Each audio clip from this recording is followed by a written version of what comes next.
Hello and welcome back to Newsroom Nigeria. This is where we give you hot, fresh and sizzling news all day long. If this is your first time here, you have not subscribed to this channel, kindly click on the subscribe button down below.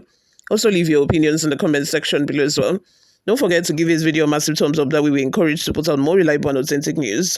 And also YouTube is able to recommend this video to other YouTube viewers all around the world. Justice Jude Owuebuzi of the Federal Capital Territory FCT High Court, Abuja, on Monday, dismissed an application filed by former Central Bank of Nigeria (CBN) Governor Mr. Godwin Emefiele, seeking to reclaim a vast estate in Abuja comprising 753 duplexes and apartments. The estate, located at plot 109 Cadastral Zone C09, Local Goma District, Abuja, measures 150,462.84 square meters. The Economic and Financial Crimes Commission (EFCC) had previously secured an interim and subsequently a final forfeiture order of a property in favor of the federal government.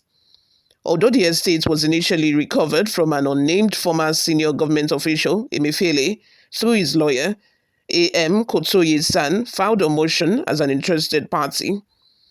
It sought an extension of time to apply to set aside the interim and final forfeiture orders made by the court on December 2nd and December 24, 2024, respectively.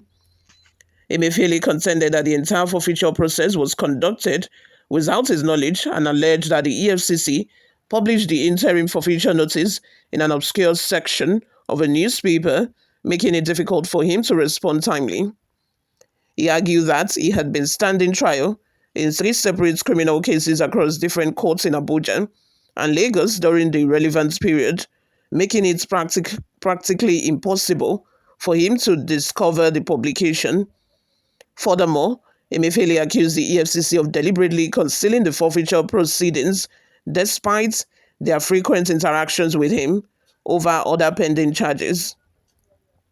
In his ruling, Justice Owuebuzi emphasized that while the principle of factors official, a court becoming powerless after delivering judgments, was argued, the court retained the authority to review its decisions under appropriate circumstances. The judge noted that Section 17, subsection 2 of the Advanced Fee Fraud and Other Fraud-Related Offences Act 2006 governs notice requirements in forfeiture proceedings. He rejected Emefiele's argument that the publication was obscure, stating that the half-page notice in a national newspaper could not reasonably be described as hidden. The court stressed that only individuals who can show recognizable interest in the forfeited property was entitled to intervene, akin to the principles governing joinder in lawsuits. In conclusion, Justice Owuebuzi held that Emefiele was given ample opportunity over 14 days to contest the forfeiture but failed to act. He therefore dismissed the motion, resolving the sole issue in favor of the EFCC. Let's have your total opinions in the comment section below. Let's have your total opinions. What do you all think of this? Before we go, my people, let's take a look at some of the reactions we got online. The first comment comes from Emefiele Obona, who says, Emefiele is a sitting CBN governor. As a sitting CBN governor, bought 1,000 brand new Toyota Sienna vehicles to launch his campaign to be president. As at that time, many of you supporting Peter Obi were clapping for him simply because of your hatred for Tinubu. You even preferred Satan himself to be president, but God stood his ground and gave Tinubu Nigeria, who has done so well, to give our country a different direction that it needed most. Wow. Francis Akombi says, which court in Nigeria will give him any favorable judgment on this case? Who was Emefiele before he became the CBN governor? If not proceeds from corruption, how did he get the money to build 753 duplexes and apartments in Abuja? Where are his factories and companies? Only without a shame. He has no any other source of income than his position as a central bank governor. And can he even explain how his salary was able to afford to build those complexes? 753. Ha! Now, it's not even about the corruption and the stealing. It's about the audacity. The audacity for me. Bold Idea says the audacity to want to reclaim his share of the evil businesses he did with dollar racketeering with Aisha. Can you imagine that? Not only with Aisha, so many other people. Sima says, after denying ownership before, strangely, he has now become an important interested party. Emmanuel Tokchoko says, now, Tifnubu will take over the property. Will not hear about it again. If not, all property security agencies are where they are today. I think the best thing, after, getting back this property for the federal government is to just complete the building and then, sell them out, not even rent to, sell them out to maybe civil servants or to Nigerians that they know would need this property, because obviously the money, used in building these duplexes and apartments, it was gotten from our national wealth. So why can't they just, complete the whole thing and then sell them out at a very affordable prices, not exorbitant too?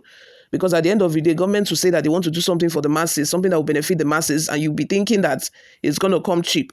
At the end of the day, they will tell you, they borrowed money to do the project, so they want to recoup the money back, and then they will sell at very high prices. This time around, I just feel these 758 apartments and duplexes will benefit a lot of people. They should just sell them out at very affordable prices, to people, to allow people to at least once in their lifetime benefit from our wealth, from our national wealth. Owoyemi Shegun says, Emefiele, it will not be well with you and your entire generation. This man is not normal. What will you do with 753 duplexes and apartments? Me that my landlord gave me 3 months to vacate his house as he increased my rent from 300k to 600k. It's already 3 months. The man has become a thorn into my flesh. You have this. It will not be well with you. What will you do with all this? Man, you're not normal. What many people you helped out of poverty, it will not be well with you. The other truth is that he thinks, okay, when I leave office, I would just, sit down and be enjoying my life, or maybe be putting out 1 or 2 analyses about government activities every week. And then I will be getting money from this building. He will be getting paid from rent and different things from all of the properties he has, scattered all around the country or all around the world. In fact, he will just be getting money, and even if he does not do anything again for the rest of his life, he's secured. His generations to come, they are secured. He doesn't even need to work again. You all, let's have your total opinions in the comment section. What do you all think of this? Thank you very much, you all, for always listening and watching, guys. I will see you all in my next video. Bye for now.